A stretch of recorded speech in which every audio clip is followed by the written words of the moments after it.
And on this Friday, March 27th, 2026 edition of Newsmakers, the New York Police Department is prioritizing security around synagogues as Passover starts next week.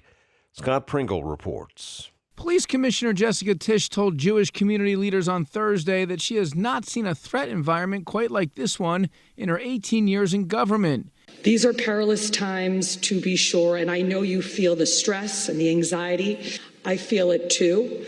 But I also know that the NYPD is laser focused on keeping this city safe. The NYPD is deploying counterterrorism teams and canine units to synagogues and has a network of cameras and sensors in place as part of Passover-related security.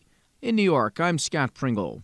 Over 100 Jewish professors and staff at Harvard University have signed a letter that condemns the lawsuit filed last week against the university by the U.S. Department of Justice. The suit claims Harvard officials have not done enough to combat antisemitism on campus. The letter signers said that as members of Harvard's Jewish community, they reject the government's false claim to act on their behalf, calling it an assault on the university and on democracy. They want the DOJ to drop the lawsuit, and they urge Harvard to defend itself. A second professor at Texas State University has been fired for something he said. Idris Robinson teaches philosophy and is suing to get his job back because he claims the comments about the Israel-Palestine conflict were made off campus at a private event. Robinson gave a talk in favor of Palestine at a book fair in Asheville, North Carolina. A fight broke out, and there were claims that he incited the violence. Last fall, the school fired another professor for his remarks at a socialist conference. Tennessee lawmakers have passed a bill to mandate anti-communist lessons in schools. The bill designates November 7th as Victims of Communism Day. It would require schools to offer at least 45 minutes of instruction on the impacts of communist regimes. The lessons would be specifically required in high school world history or geography classes starting this fall. The Justice Department has opened a civil rights investigation into conditions inside California's women's prisons. Federal officials are looking into claims that the placement of transgender-identifying inmates who are biologically male has created an unconstitutional safety risk for female prisoners. The probe centers on reports of sexual assaults, attempted rapes, voyeurism, and a broader atmosphere of intimidation at two facilities.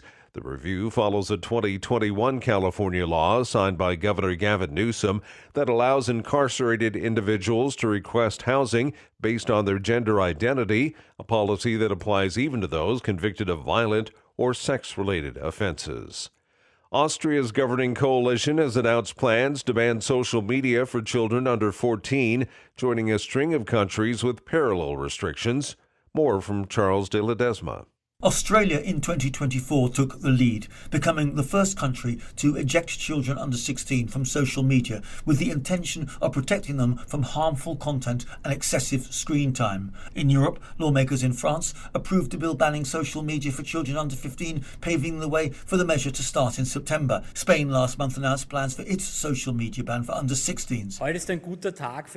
At a news conference in Vienna, Austrian Vice-Chancellor Andras Babler explains the risks associated with excessive social media use range from low self-esteem and addictive behaviour to cyberbullying, which is to say mobbing, loneliness, and in the most tragic cases, even suicide.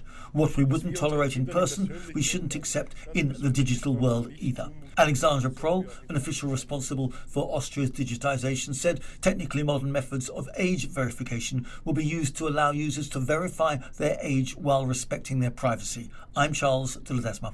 Pope Leo XIV is going to the Principality of Monaco for a one-day trip. He'll become the first pope in nearly 5 centuries to travel to the glitzy Mediterranean enclave when he visits tomorrow. He's aiming to highlight how small states can punch above their weight on the global stage. Monaco is also one of the few European countries where Catholicism is the official state religion, and Prince Albert recently refused a proposal to legalize abortion, citing the important role Catholicism plays in Monaco society.